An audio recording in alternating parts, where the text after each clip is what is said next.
Welcome children to the yet another session of our class 10 history chapter 4, the age of industrialization. Before we proceed with today's content, we will just have a small recap of what we have covered in our previous session. Under the topic the age of industrialization, we have covered till now before the industrial revolution, and under that the topic like the coming up of factory and the pace of industrial change. Now, under the topic before the industrial revolution, we have seen that even before the factories were set up in Europe and England, large-scale industrial production was carried for an international market, and this phase of industrialization was referred to as proto-industrialization. Isn't it, children? We have seen that, right? Then we saw the powerful trade guild during the 17th and the 18th century, who had a strong hold over the production and therefore forced the merchants to move towards the countryside, persuading the peasants and the artisans to produce for an international market. Then, under the topic the coming up of the factory, we have seen that in 1730 factories started coming up with multiple industries by the late 19th century. What was the symbol of new era, children? Yes, it was cotton. We have seen the increase in the import of the raw cotton from 2.5 million pounds to 22 million pounds by the year 1787. And that was due to the series of inventions in the 18th century. Later, iron and steel industries took a lead in the market, and that was due to the expansion of the railway lines. Then came the pace of industrial change, where we tried to analyze how rapid was the process of industrialization, whether it meant only the growth of factory industries. And after thoroughly analyzing the situation, historians increasingly recognized that the typical worker in the mid-19th century was not a machine operator but the traditional craftsperson and artisan. Today, children, in this session of our video, we will move further to know about our topic hand labor and steam power in detail, wherein we will try to understand why the workers got low wages in Victorian Britain, why in many industries there was a demand for seasonal laborers, and also why the upper class preferred to have handmade products over the machine-made ones. First of all, we will see the reason for why the workers were forced to work for low wages in Victorian Britain.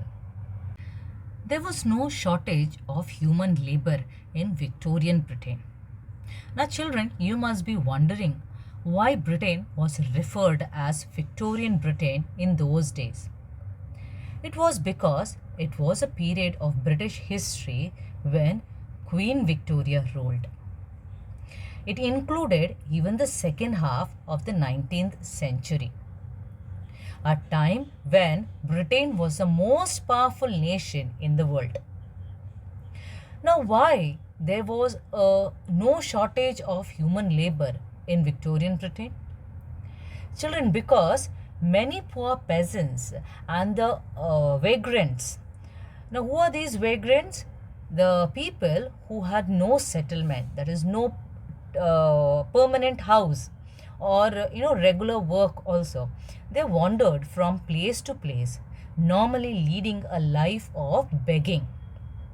So these people, that is the poor peasants and the vagrants, they moved to the cities in large numbers in search of jobs, waiting for work. Children, as you all know, it is a common situation. Whenever there is a plenty of labor, wages are always low. So similar situation existed even in the Victorian Britain.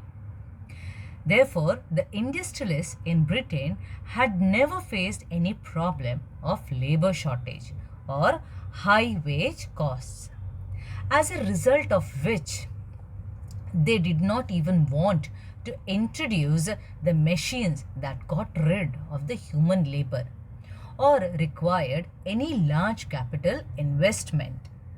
In those days, in many industries, the demand for labor was seasonal, like the gasworks and breweries were especially busy through the cold months.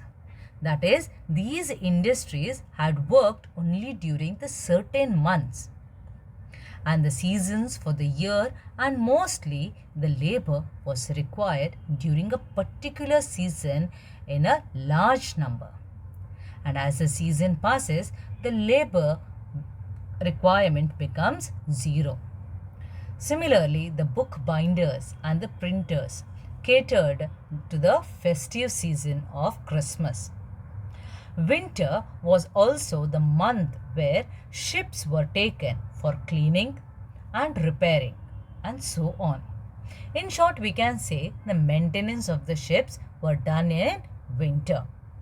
All these industries needed extra labor during these times of the years, and thus in the rest of the months, labor was without work. Therefore, in such industries, the productions varied, fluctuated with seasons, and industrialists usually preferred the hand labor, employing workers for the season. A large range of products could be produced only with hand labor, and machines were oriented or used for producing uniforms, standardized goods for the mass market, or we can say for the common people. But the demand in the market was often for the goods with intricate designs, that is, with the complicated, complex designs also having special shapes. Now, in mid-19th century, for example, in Britain, 500 varieties of hammers were produced and 45 kinds of axes. And all these required human skills and not mechanical technology in Victorian Britain.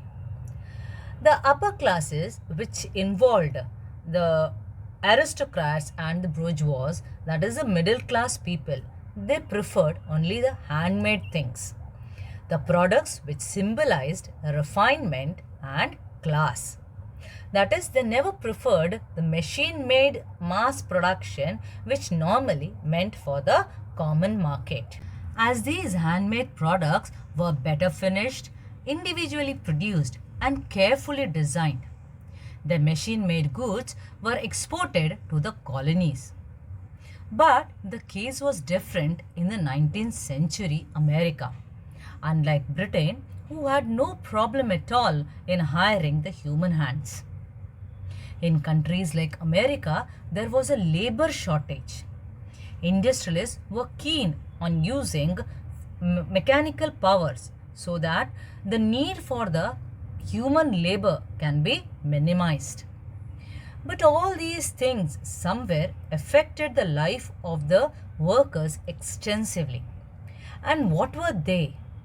So children, now we will see the lives of the workers in England, how hard work affected their lives, how was the workers' life during the period of unemployment, what were the various factors that adversely affected the wages of the workers, why the workers were against the new technologies, and at the end we will also see how employment opportunities greatly created after the 1840s. The abundance or excessive labor in the market affected the lives of the workers. As soon as the news of possibility of the jobs reached the people of the countryside, hundreds of them started moving towards the cities with the hope of getting job. But the actual possibility of getting jobs depended on existing network of friendship and good relations. If you had a relative or a friend in a factory, you are more lucky to get the job quickly. But everyone did not have social connections. Like children, a person named Will Thorne has shared his story on the same. He was one among the others who went in search of seasonal jobs, loading bricks and doing odd jobs. He describes how job seekers walked in London in search of work. He said, I had always wanted to go to London, and my desire was stimulated by letters from an old workmate. Workmate means work friend, who was now working at the Old Kent Road gasworks. I finally decided to go in November 1881. With two friends, I started out to walk the journey, filled with the hope that we would be able to obtain employment when we get there, with the kind assistance of my friend. We had little money when we started, not enough to pay our food and lodging each night until we arrived in London. Some days we walked as much as 20 miles and other days less. Our money was gone at the end of the third day. For 2 nights we slept out, once under a haystack and once in an old farm shed. On arrival in London, we tried to find my friend, but were unsuccessful. Our money was gone, so there was nothing for us to do but to walk around until late at night and then try to find some place to sleep. We found an old building and slept in it that night. The next day, Sunday, late in the afternoon, we got to the Old Kent gasworks and applied for work. To my great surprise, the man we had been looking for was working at that time. He spoke to the foreman and I was given a job. So children, in this way, like one Wilthorne, there were many Wilthornes in Victorian Britain. Some were lucky to get their social connections, but many were not. Many job seekers had to wait weeks spending nights under the bridges or in the night shelters. Some stayed in night refuges that were set up by the private individuals. Others went to the casual wards maintained by the poor law authorities. Now the situation was such that the seasonality of work in many industries meant prolonged periods without work. Like after the busy season was over, the poor were on the streets, again jobless. Some returned to the countryside after winter, where the demand for the labor in the rural areas opened. But many of them, they stayed back who looked for odd jobs, which till the 19th century was difficult to find.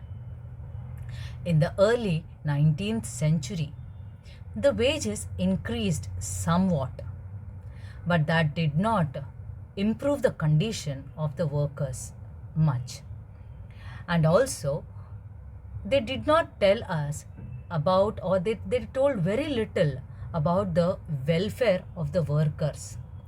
The average figure could not clarify the variations between the traders and the fluctuations from year to year, like When the prices rose sharply during the prolonged Napoleonic War, the real value of what the workers earned fell significantly, and the same wages could now buy fewer things. Moreover, the income of the workers did not depend on the wage rate alone. The more critical was the period of employment, as the number of days of work determined the average daily income of the workers. Even in the better times, till the mid 19th century, about 10% of the urban population were extremely poor. Similarly, during the period of economic slums, in 1830s, the proportion of unemployment went up to anything between 35 and 75% in different regions. The fear of unemployment made workers hostile or go against the introduction of new technology. When the spinning jenny was introduced in the woolen industries, women who survived on hand spinning began attacking the new machines. This conflict over the introduction of jenny continued for a long time. After the 1840s, the building activities intensified in the cities. It also opened up greater opportunities of employment.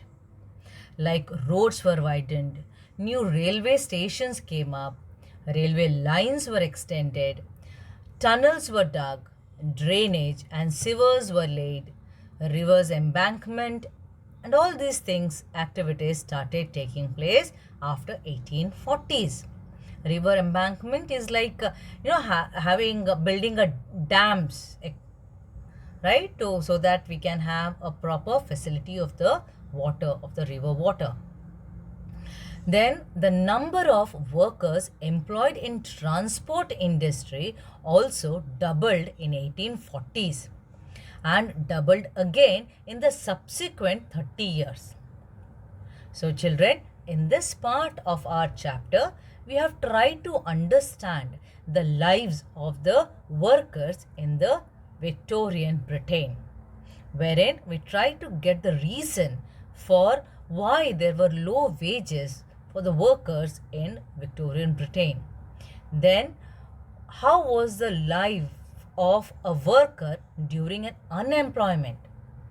We also try to understand the situation of the seasonal jobs for the workers through our story given by Will Thorns, right, about how he had to face the situation. Then we try to understand a little different situation in America, wherein America was dependent on mechanical technologies rather than on the labor. And what was the reason behind that, children? Yes, the labor scarcity in America as compared to Britain. Britain, there was no labor scarcity, right?